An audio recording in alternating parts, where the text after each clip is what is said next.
Good morning students, welcome to Bindu Dadwal chemistry lessons. आज हम 2022 के +1 के फर्स्ट टर्म के एग्ज़ाम की तैयारी के लिए एक मॉडल पेपर सॉल्व करेंगे। तो शुरू करते हैं। Question number 1, the reference standard used for defining atomic mass is C12. How many oxygen atoms will be present in 88 grams of carbon dioxide? तो कार्बन डाइऑक्साइड का पहले एटॉमिक मास निकाल लेते हैं। C12 and O is 16 into 2 32 plus 12 44 grams। तो 1 मोल में है 44 grams। तो 1 मोल में होते हैं 6.022 into 10⁻23 मॉलिक्यूल्स। लेकिन क्योंकि एक मॉलिक्यूल में 2 ऑक्सीजन एटम्स हैं तो ये हो जाएंगे 2 टाइम्स। सो 2 into 6.022 into 10⁻23। अब 44 में इतने हैं तो 88 ग्राम्स में कितने होंगे? 44 में इतने हैं तो 1 में होंगे इतने डिवाइडेड बाय 44 और 88 के लिए हम मल्टीप्लाई करेंगे तो we get 4 into 6.022, this is 24.08 into 10⁻23. Few electrons have following quantum numbers. Arrange them in order of increasing energy from lowest to highest. तो एनर्जी निकालने के लिए हम बोहर्सबरी रूल या N+L रूल लगाएंगे। तो 4p के लिए होगा 4 + 1 5, 4s के लिए होगा 4, 3d के लिए होगा 5 और 3p के लिए हो जाएगा 4। अब जिसका आंसर कम आ रहा है उसकी एनर्जी कम होगी और सेम आंसर के लिए जो n की वैल्यू कम होगी उसकी एनर्जी कम होगी। तो सबसे कम एनर्जी है 3p की, उसके बाद दैट इज 4, उसके बाद आएगा 4s दैट इज b। तो 4 2, then we get this one 3 and then 1. Option A is the correct answer. Which of the following elements shown in pairs with their atomic number belong to the same period? तो अगर हम periodic table में periods देखें तो first period में 2 elements होती हैं, second में 8, थर्ड में 8, फिर 18, फिर 18, फिर 32।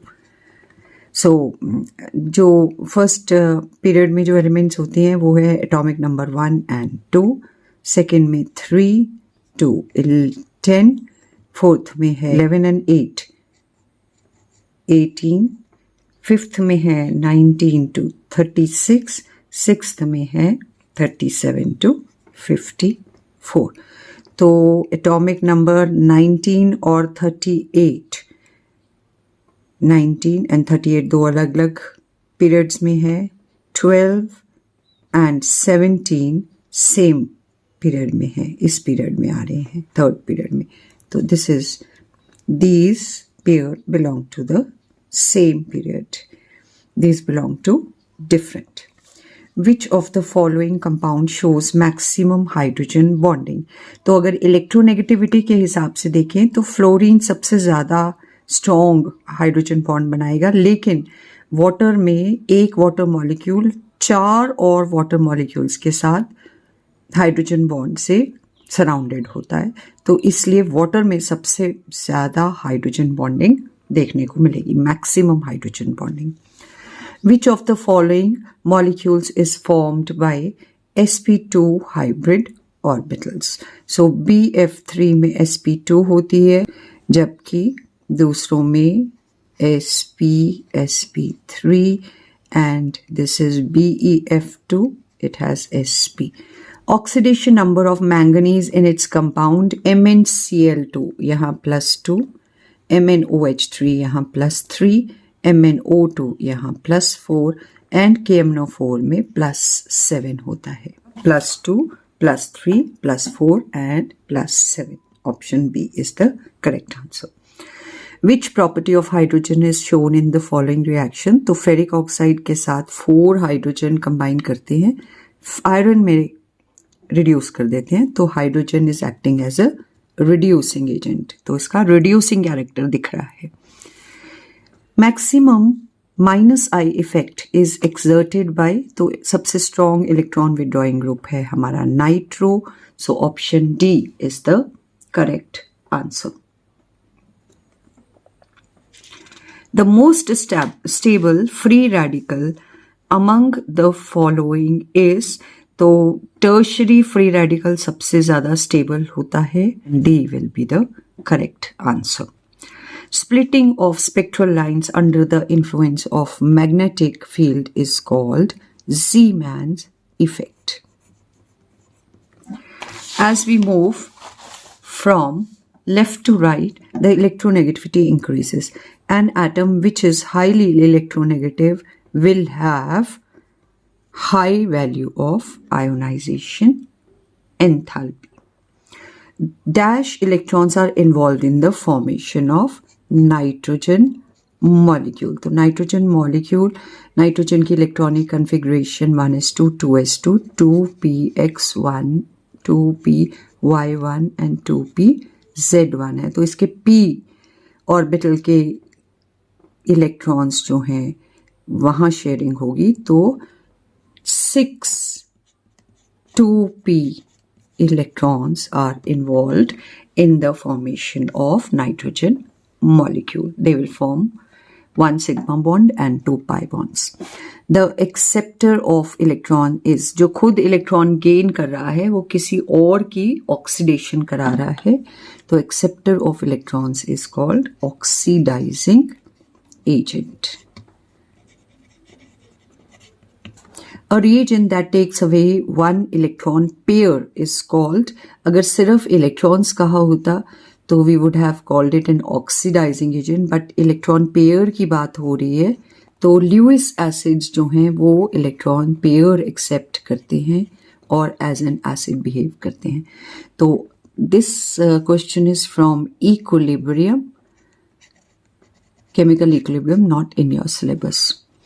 In first term, what do you mean by limiting a reagent? So the reagent that gets completely consumed in a reaction is called limiting reagent, क्योंकि वो reaction को stop करवा देता है, limit करवा देता है। What would be IUPAC name and symbol for element with atomic number 120?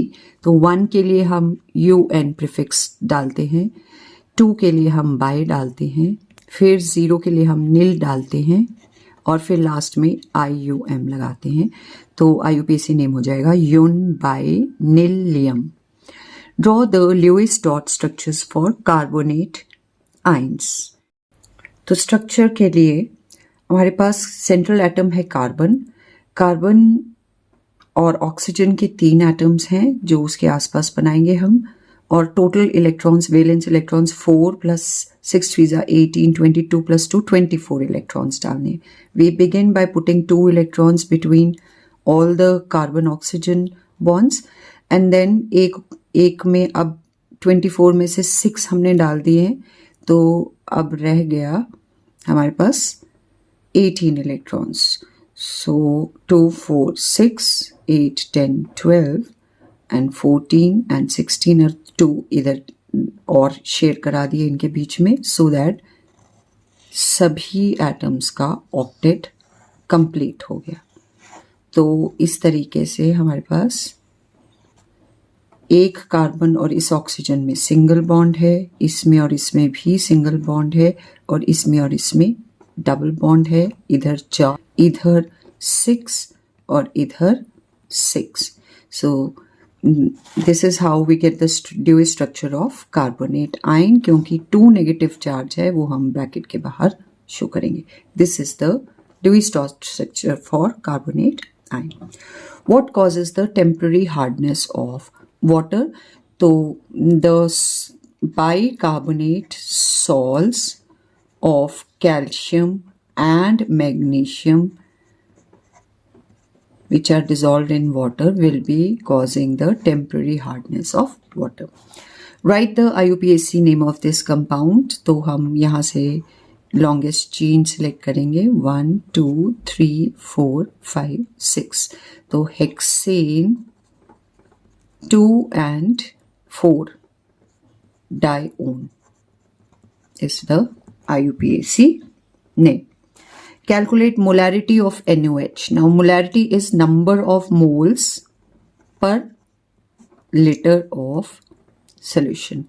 तो number of moles of NaOH हो जाएंगे 4 upon its molecular mass, which is 23 plus 16 plus 1, that is 40. तो number of moles हो गए 4 by 40. And अगर हमने volume लेनी है इन लीटर्स तो हम 250 को 1000 से डिवाइड करेंगे. 0.4 moles per liter. Molar. Define mole. So mole is defined as the amount of substance that contains 6.022 into 10 raised to power 23 entities or particles, as there are atoms in 12 grams of carbon 12. तो 12 grams of carbon 12 में इतने atoms होते हैं, तो जिस भी substance में इतनी ही entities होंगी उसको हम 1 mole कहेंगे. How many number of moles of carbon atom are present in 3 moles of ethane? तो ethane का फॉर्मूला होता है C2H6. 1 मोल में 2 moles कार्बन होते हैं तो 3 में हो जाएंगे 2 into 3, 6 moles of carbon atoms. A compound contains 4.07% of hydrogen, 24.27% of carbon and 71.67% of chlorine. Molar mass दिया हुआ है 98.96. एम्पिरिकल और मॉलिकुलर फॉर्मूला निकालना है. तो एम्पिरिकल फॉर्मूला निकालने के लिए ये चार्ट हम बनाएंगे. एलिमेंट्स कौन कौन सी है? कार्बन, हाइड्रोजन और क्लोरीन. इनकी परसेंटेज है. हाइड्रोजन है 4.07%, कार्बन है 24.27% और क्लोरीन है 71.65%. तो divided by their atomic mass, तो कार्बन का है 12, हाइड्रोजन का है 1 और क्लोरीन का है 35.5. Now dividing we get 24.27 divided by 12 is 2.02. This is 4.07 and this one is 2.02. अब स्मॉलेस्ट ग्राम एटम्स निकालने के लिए इनमें से सबसे छोटे से सभी को डिवाइड करेंगे. 2.02 डिवाइडेड बाय 2.02 इज 1.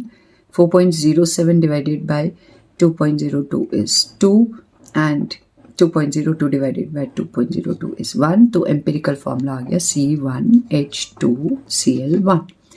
अब एम्पिरिकल फॉर्मूला मास हो जाएगा 12 plus 2 plus 35.5 which is 49.5.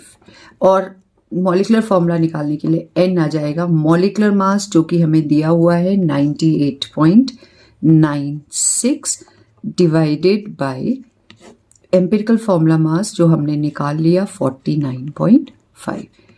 तो डिवाइड करने पे n की वैल्यू आ रही है 2. तो मॉलिकुलर फॉर्मूला हो जाएगा n into empirical formula which is CH2Cl.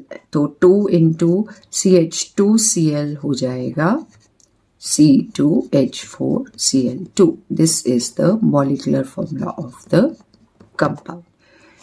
Right a detailed note on the drawbacks of Rutherford's nuclear atom. So Rutherford's nuclear atom की जो main drawbacks है वो ये है कि it cannot, number one, it cannot explain the stability of the atom.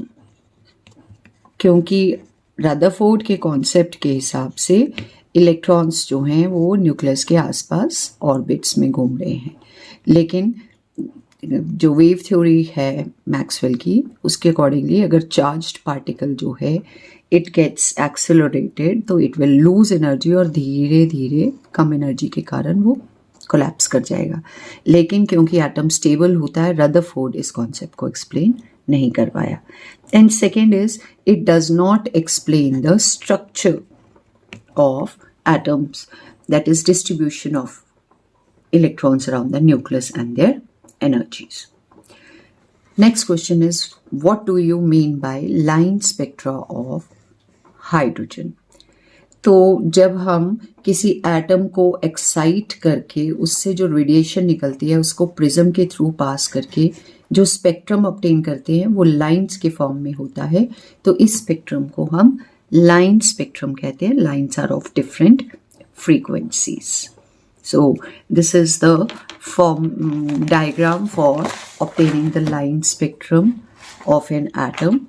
हम discharge ray tube में जो गैस डालते हैं, फॉर एग्जांपल हाइड्रोजन डालेंगे, तो इलेक्ट्रिसिटी पास करने पे it gets charge and it emits a radiation जिसको हम एक स्लिट के थ्रू एक स्ट्रेट लाइन में ऑब्टेन करते हैं. और जब प्रिज्म के थ्रू पास करते हैं तो कम एनर्जी वाली सबसे कम बेंड करती है, ज़्यादा एनर्जी वाली सबसे ज़्यादा बेंड करती है, और इस तरह से स्क्रीन के ऊपर हमारे पास लाइंस ऑफ डिफरेंट फ्रीक्वेंसीज आ जाती हैं. इसको हम कहते हैं लाइन स्पेक्ट्रा. इस लाइन की हम वेवलेंथ के लिए हमारे पास फॉर्मूला है 1/λ is equal to 10967 into 1/2 square minus 1/nf square, जहाँ पे वो जंप करती है. अब ये 2 स्क्वायर हमने इसलिए डाला है क्योंकि बाल्मर के लिए जो n1 है इलेक्ट्रॉन सेकेंड ऑर्बिट से हायर ऑर्बिट को जंप करता है, तो इनिशियल वैल्यू 2 आ जाती है. तो ये लाइन स्पेक्ट्रा आ गया. नेक्स्ट क्वेश्चन इज, इसकी चॉइस है और इसकी जगह what are frequency and wavelength of a photon emitted during a transition from n is equal to 5 state to n is equal to 2 state. तो ये हमारे पास फॉर्मूला अभी किया हमने 1/λ is equal to 109,677 into 1/n1 square. n1 यहाँ पे 2 है तो 2 square minus 1/5 square. अब 1/λ will be 109,677 into 1/4 minus 1/25, 109,677 into 21. तो सॉल्व करने पे लैम्डा की वैल्यू आ रही है 4.37 इंटू 10⁻⁻5 सेंटीमीटर इनवर्स. इसको मीटर्स में करेंगे तो 10⁻⁻7 हो जाएगा, और अगर हम डेसिमल को भी इधर ले जाएं तो ये 10⁻⁹ हो जाएगा. 437 इंटू 10⁻⁹, तो -9 metre is nanometer, so it is 437 nanometer. This is the wavelength. हमें फ्रीक्वेंसी भी निकालनी है, तो फ्रीक्वेंसी के लिए हमारे पास फॉर्मूला होता है nu is equal to c/λ. तो c is 3 into 10⁸ meters per second divided by lambda हमने निकाला है 4.37 into 10⁻⁻7 meters, ये meters per second. तो सॉल्व करने पे ये आ जाएगा हमारा 6.9 into 10⁻⁻14. This is the frequency. Nu is equal to this much hertz. Next question is, discuss Aufbau principle. So Aufbau principle states that in the ground state of atoms, the orbitals are filled in order of increasing energy. Also explain why 4s is filled before 3d, क्योंकि 4s की energy n plus l के हिसाब से 4 plus 0 है, जबकि 3d की 3 plus 2 है, तो 5. तो इसकी एनर्जी कम है 4s की, इसलिए ये पहले आएगा और 3d बाद में आएगा. Next question is, explain the different aspects of resonance with reference to carbonate ions. तो सेंट्रल एटम कार्बन है, एक जगह डबल बॉन्ड है और 2 जगह नेगेटिव चार्जेस हैं. इसका एक और कंट्रीब्यूटिंग स्ट्रक्चर में हम सिंगल बॉन्ड इधर ले आएंगे, डबल बॉन्ड इधर ले आएंगे और सिंगल बॉन्ड, और थर्ड स्ट्रक्चर में हम इधर सिंगल बॉन्ड ही रखेंगे लेकिन डबल बॉन्ड की पोजीशन को चेंज कर देंगे. इधर O नेगेटिव हो गया, इधर डबल बॉन्ड हो गया. तो आप देखिए कि सेम एटम्स के बीच में एक डबल और 2 बार सिंगल बॉन्ड्स आ रहे हैं। तो रेजोनेंस ये कहता है कि ये जो रेजोनेटिंग स्ट्रक्चर्स होते हैं दे आर नॉट ट्रू, ये सिर्फ उसके एक्चुअल रेजोनेंस हाइब्रिड जो कि इनके बीच का एवरेज होता है उसको एक्सप्लेन करने के लिए हम बनाते हैं। एक्चुअली ये एग्जिस्ट नहीं करते, सिर्फ रेजोनेंस हाइब्रिड एग्जिस्ट करता है। दूसरा ये कि इनकी जो बॉन्ड लेंथ्स हैं वो इक्वल होती हैं, एक डबल और 2 सिंगल नहीं होंगी, तीनों ही सेम बॉन्ड लेंथ होगी और average of all the structures होंगी। और जितनी ज़्यादा रेजोनेंस और रेजोनेंस एनर्जी का डिफरेंस होगा उतनी ही ज़्यादा स्टेबिलिटी इस स्ट्रक्चर की होगी। Next question is discuss shape and geometry of ammonia on the basis of valence shell electron pair repulsion theory. Nitrogen की कन्फिग्रेशन होती है 2s2 2p x1 y1 2p z1। So out of this ये sp3 hybridisation करेगा, 4 sp3 hybrid बनेंगे, लेकिन एक में lone pair of electron होगा और 3 जो है वो तीन हाइड्रोजन के साथ सिग्मा बॉन्ड बना के अपने इलेक्ट्रॉन्स शेयर करेंगे। तो इस तरह से जो टेट्राहेड्रल शेप है वो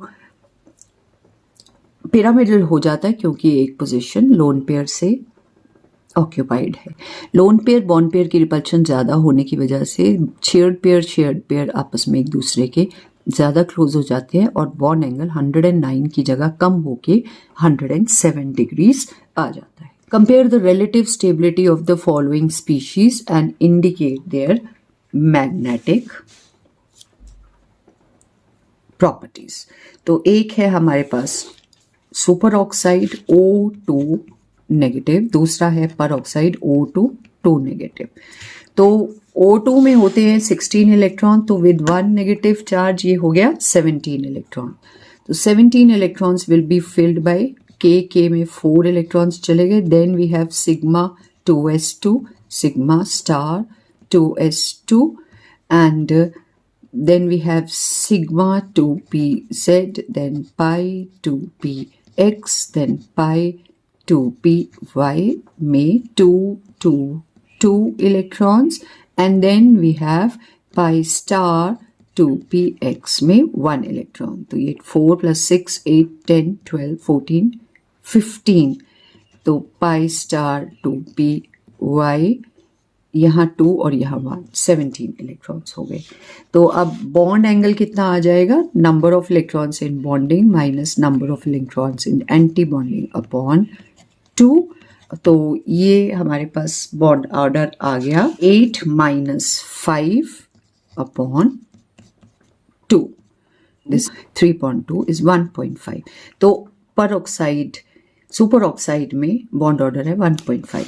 और इसी तरह और नेचर क्या होगा, पैरामैग्नेटिक, क्योंकि एक अनपेयर्ड इलेक्ट्रॉन है नेचर। O2 2 नेगेटिव में हमारे पास 16 + 2 18 इलेक्ट्रॉन्स हैं। Configuration will be same, K sigma 2s2 sigma star 2s2 sigma 2pz2 pi 2px2 pi 2py2 pi star 2px2 and pi star 2py2 आ गया।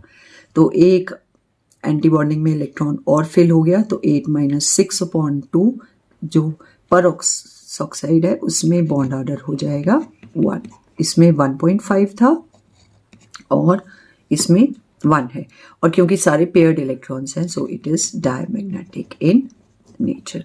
सो this is how we can compare the stability.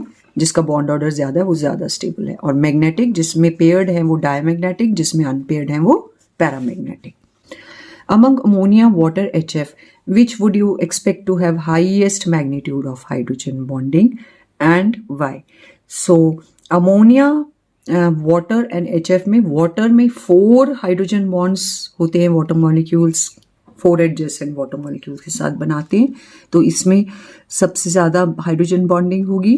HF 2 के साथ बनाता है, लेकिन fluorine ज़्यादा electronegative है, तो इसलिए after water HF will have more hydrogen bonding and then ammonia. So water has the maximum hydrogen bonding.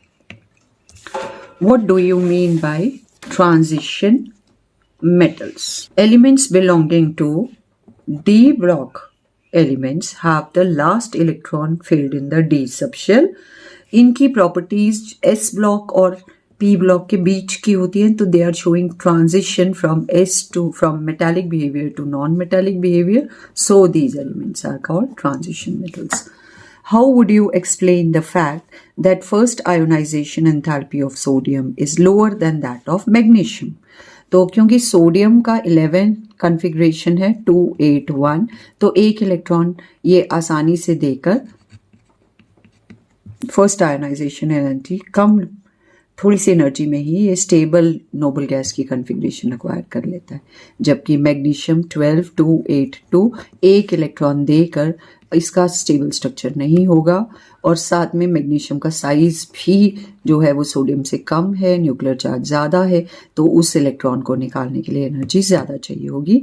इसलिए फर्स्ट आयोनाइजेशन एंथैल्पी सोडियम की ज़्यादा कम होगी और मैग्नीशियम की ज़्यादा होगी। लेकिन जब हम सेकेंड इलेक्ट्रॉन सोडियम से निकालेंगे तो स्टेबल से निकालना पड़ेगा, जो कि ये अलाउ नहीं करता है, एक्स्ट्रा एनर्जी देनी पड़ती है, इसलिए इसकी सेकेंड आयोनाइजेशन एंथैल्पी की वैल्यू बहुत ज़्यादा होती है। In comparison magnesium second electron आसानी से दे देगा और स्टेबल कॉन्फ़िगरेशन ऑफ 28 एक्वायर कर लेगा, और क्योंकि आसानी से दे देगा इसलिए इसकी सेकेंड आयोनाइजेशन एंथैल्पी की वैल्यू कम होगी, लेस होगी। What do you mean by inductive effect? Inductive effect may be defined as permanent displacement of the electrons along the chain of carbon atoms. ये इलेक्ट्रॉन इधर को जाएंगे, ये इधर को जाएंगे. Permanent displacement of the electrons along the chain of carbon atom due to presence of an atom or a group of different electronegativity from carbon at the end of the chain. तो अगर ये ज़्यादा electronegative होगा तो electron इसकी तरफ जाएंगे, अगर होगा इलेक्ट्रोनेगेटिव होगा तो इससे दूर को इलेक्ट्रॉन्स जाएंगे, बट परमानेंट डिस्प्लेसमेंट इलेक्ट्रॉन्स की होती है. This effect is called inductive effect. How will you explain its formation of carbocation by heterolytic cleavage of bromoethane? तो this is bromoethane. heterolytic cleavage हो रही है तो मतलब एक इलेक्ट्रॉन ज़्यादा इलेक्ट्रोनेगेटिव ले लेगा और दूसरे के पास पॉजिटिव चार्ज आ जाएगा, तो इस तरह से कार्बोकेटायन बन जाएगा, दूसरा वाला ब्रोमीन एनायन बनेगा. Discuss the shape of methyl carbocation. तो मिथाइल कार्बोकेटायन में जो हाइब्रिडाइजेशन है वो sp2 है. 3 sp2 हाइब्रिडाइज्ड ऑर्बिटल बनते हैं और जो हाइड्रोजन के साथ सिग्मा बॉन्ड बनाते हैं. जो p अनहाइब्रिडाइज्ड है it is perpendicular to this planar sp2 methyl carbocation, और उस it is vacant, unhybridized and vacant. So this is the shape of methyl carbocation. It's triangular planar. What do you mean by RF factor in chromatography? तो RF factor or retardation factor in planar chromatography is defined as the ratio of the distance traveled by the center of a spot or to the distance traveled by the solvent front. अगर ये आपकी chromatographic plate है जिसके ऊपर हमने stationery face डाला हुआ है, उस पर एक स्पॉट डालते हैं और उसको एक सॉल्वेंट में डिप करते हैं, तो जो जितना सॉल्वेंट डिस्टेंस ट्रैवल करेगा वो नीचे रखेंगे और जितना स्पॉट डिस्टेंस ट्रैवल करेगा उसको ऊपर रखेंगे, तो जो रेशियो आएगा उसको हम RF फैक्टर या रिटार्डेशन फैक्टर कहते हैं. Discuss fractional distillation with the help of a neat diagram. तो फ्रैक्शनल डिस्टिलेशन में हम एक ऐसे मिक्सचर को सेपरेट करते हैं जिसके अंदर जो दो कंपोनेंट्स हैं उनके बीच का बॉइलिंग पॉइंट का डिफरेंस बहुत कम है, अबाउट 10 to 20 केल्विन है. तो इसको हम हीट करते हैं, तो हीट करने के लिए हमें फ्रैक्शनेटिंग कॉलम यूज करना पड़ता है. तो ऑन हीटिंग दोनों ही कंपोनेंट वेपर फेज में आते हैं, लेकिन जिसका कंपोनेंट जो हाई बॉइलिंग वाला होता है वो जल्दी कंडेंस कर लेता है, और कंडेंस करने के दौरान जो हीट रिलीज करता है उससे लो बॉइलिंग वाला कंपोनेंट हीट को लेके एक्सेप्ट करके फर्दर वोलाटाइल हो जाता है और आगे को निकल जाता है, जबकि हाई बॉइलिंग कंपोनेंट वाला नीचे गिर जाता है। इस तरह से जो यहाँ पे एक कंडेंसर लगा है, लीबिग्स कंडेंसर, वो इसको ठंडा कर देगा so that it condenses over here. तो यहाँ एक रिसीवर में इसको एक्सेप्ट कर लिया जाता है। तो ये लो रिसीवर में लो बॉइलिंग कंपोनेंट हमें पहले मिल जाएगा, जबकि हाई बॉइलिंग पीछे रह जाएगा।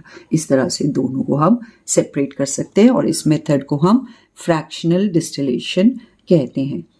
तो फॉर एग्जांपल मिथाइल अल्कोहल और एसीटोन को हम फ्रैक्शनल डिस्टिलेशन से सेपरेट कर सकते हैं। मिथाइल अल्कोहल का बॉइलिंग पॉइंट 328 है और 338 है, जबकि एसीटोन का 329 है। तो एसीटोन यहाँ मिल जाएगा, मिथाइल अल्कोहल नीचे रह जाएगा। What do you mean by hyper conjugation?